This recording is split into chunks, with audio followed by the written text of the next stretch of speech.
This tax filing deadline day, President Trump says Americans are winning because of tax reform. For more on that and where we're headed next, we turn to Texas Congressman Kevin Brady, chairman of the House Ways and Means Committee. Mr. Chairman, thanks for being here. Brett, thanks for having me. You know, you got over the hump. You got the tax law done. Now it's tax day. Obviously, it's a year before you really see the changes. Your thoughts at how this is shaping up and, you know, the criticism that you all took for getting this passed. Yeah, so I hate tax day. I think most families do. They hate tax week. The good news is this is the last time Americans will file their taxes under that old, complicated, unfair tax code. Going forward, it'll not just be simpler. Families will keep more of what they earn. Main Street businesses will keep more of what they earn, and we've redesigned it so our U.S. companies can compete and win anywhere in the world, especially here at home. So we're already seeing economic benefits from it. Families now are already seeing higher paychecks because their tax withholding has lowered. So individuals stop and thank us for that. And again, Main Street optimism is at a 30-year high. All right. And today you saw Speaker Ryan talking about fully intending to make the tax cuts permanent. How is that possible? Yes, so we made them long-term for families and for small businesses, but because of Senate rules, we're unable to make them permanent. We think one of the provisions in Phase 2 should be to make them permanent, but more than that, we're really trying to change the culture in Washington. Instead of waiting 30 years and falling far behind our competitors worldwide, we think we ought to move aggressively each year to make America more competitive, to make businesses more productive, to encourage more innovation. And we're always looking for ways to make our tax code more family-friendly, you know, just helping families stretch their budgets farther. So our goal is every year to make our tax code in our country stronger. All right, stretching budgets. You have the CBO out with budget deficit projections, and you take a look at the years, $804 billion in 2018, and it trickles up over $1 trillion as you look down to 2028, $1.5 trillion. I'm going to play a soundbite from a guy you know, Representative Kevin Brady. Excessive federal spending is our disease. Large federal budget deficits and accumulating federal debt are symptoms of this disease. If you cure our spending disease, the symptoms will vanish. If you treat the symptoms, you may temporarily alleviate some of the pain. But over time, our economy will continue to weaken, our international competitiveness will erode, and our children will become the first generation of American history that is poorer than the previous generation.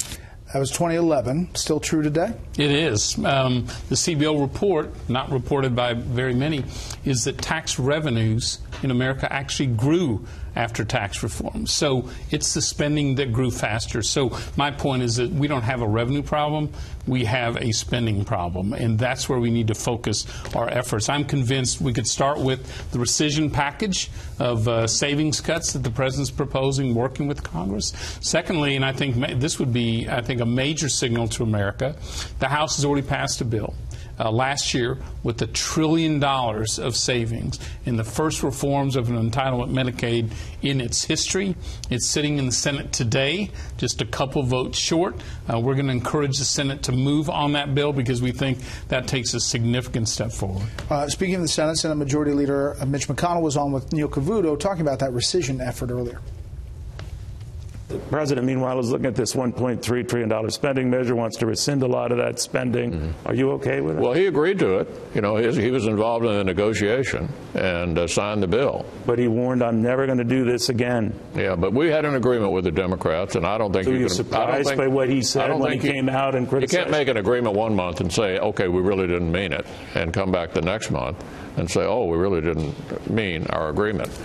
I mean, that doesn't sound very promising about rescission possibilities. Look, before recent history, rescissions were pretty common. They happened many years. Congress didn't take all of what presidents proposed, but they took some of them. And I can't think of a more important time for that to happen. And especially today, for example, Congress is moving forward with the first redesign of the IRS in 2 decades, redesigning it, refocusing it on customer service, and reining in the abuses of it. You know, we ought to be looking at tax savings and, on spending savings, I think, every day. Do you think anything else big, legislatively, is going to happen before the midterms? So I think the redesign and reining in the IRS is one that could go to the President's desk. I think it's important for us, now that we're armed with one of the best tax codes on the planet. We need more customers. So I think a new modern NAFTA by the end of the year, I think is critically important to the economy. And I think we ought to move on workforce. Look, there's only two things holding us back now that we have the new tax code. We need new customers. We need more workers. And that's where we think there are a lot of Americans who are trapped on the sideline in our welfare system. We shouldn't give up on them, and frankly, the country needs them. So I think we can make progress there. Last thing, as you look to the midterms, you're now at 42 Republicans who are either not running, retiring, Charlie Dent's getting out of office before he was going to finish up his term, the Speaker of the House is not running again. And that's an uphill battle for holding on to the House. It is an uphill battle. It is historically, and it is this time. But people don't vote in April. They vote in November. And a lot can happen between now and then. And I think, again, back home, I just see a new optimism on Main Street. I see it among our workers, and now we're seeing jobs coming back to the United States and giving us new hope. America's back because of this tax reform. And so at the end of the day, I think voters are going to choose, do they want to go back to this tax code they filed with today, with taking more of what they earn, or do they want a new future for the country? Mr. Chairman, on this tax day, we appreciate your time. Thank you, Brad.